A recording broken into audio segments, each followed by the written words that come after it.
দাঁত তোলার পর কিছু নিয়ম ফলো করলে দেখা যায় যে আমরা খুব সহজেই ব্যথা থেকে মুক্তি পেতে পারি এবং দাঁত তোলার পর আক্রান্ত স্থানে যে ঘাটা হয় এই ঘাটাও খুব দ্রুত সেরে ওঠে।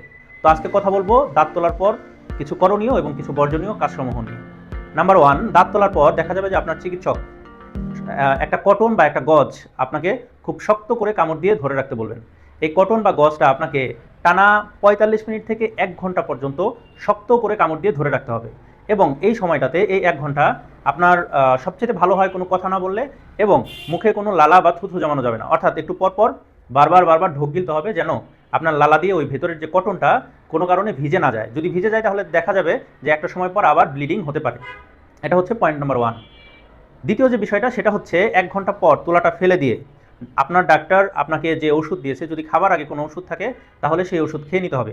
অনেক সময় দেখা যায় যে আমরা যখন সার্জিক্যাল এক্সট্রাকশন করি এবং এটা যদি অনেক লম্বা সময় ধরে সময় প্রয়োজন হয় তখন দেখা যায় যে আমরা রক্ত বন্ধ হওয়ার জন্য একটা মেডিসিন দিয়ে থাকি।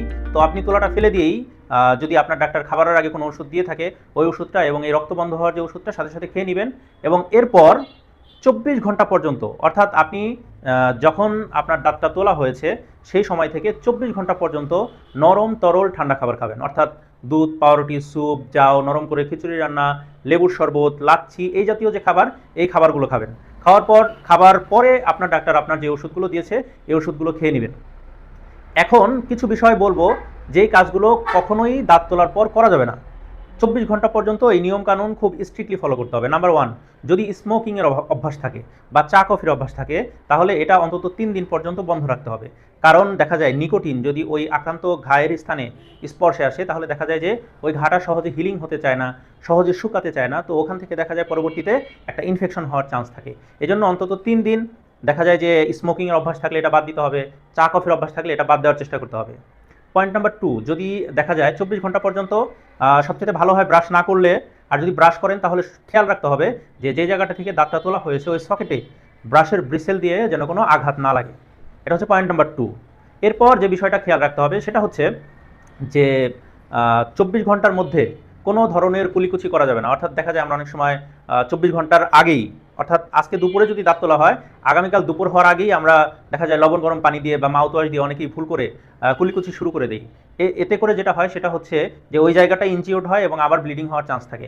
এজন্য আপনার ডাক্তার অবশ্যই আপনাকে বলে দিবে এবং আপনাকে এটা খেয়াল রাখতে হবে যে মাউথ ওয়াশ ব্যবহার করতে হবে বা লবণ গরম পানি দিয়ে কুলি করতে হবে। এটা হচ্ছে 24 ঘন্টা অতিবাহিত হওয়ার পরে। দৈনিক 4 থেকে 5 বার অ্যাকর্ডিং টু সিভিয়ারিটি, এভাবে করে 5 থেকে 7 দিন আপনাকে এটা ফলো করতে হবে।